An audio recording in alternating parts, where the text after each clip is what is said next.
DARPA, which is the research division of the military, started a program. It's called the Adept Protect P3 program, Pandemic Prevention Platform. Look what they proposed. They said, listen, we are going to use gene-encoded vaccines as a new category of preventive measures based on RNA or DNA, and in this approach, we will stop a pandemic within 60 days. Within 60 days, in 2012, this was started.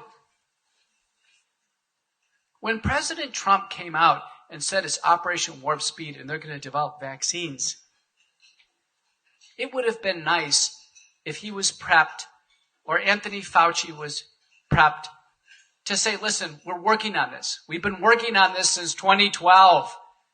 This is not new. This isn't warp speed. This is 10 years in coming. The deception out in the open that this was rapidly developed, that there was all this stunning innovation. The contractors, Moderna got its first multi-million dollar contract in 2013. The military works on programs, both the threat, SARS-CoV-2, and work on the answer, monoclonal antibodies and vaccines. But the military has biological threat programs. There's one for smallpox, monkeypox, there's one for anthrax, and who knows how many more programs. This was part of a program. But the military came up with the idea of messenger RNA vaccines, not Pfizer or Moderna, not Operation Warp Speed.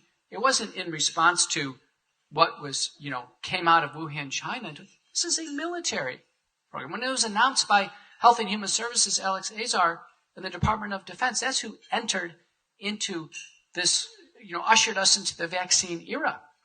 The military. Emergency use authorization is a mechanism to get rapid new technology into the military. It's not a mechanism for the public. Its first application broadly to the public was with the COVID-19 pandemic. That's the reason why the FDA doesn't seem like they have any ownership over this. They can't seem to respond to it because it's a military program. This has a military origin to it. And the program is executed like a military program. No one will be spared. There's no exceptions. You can kind of see that the similarities there.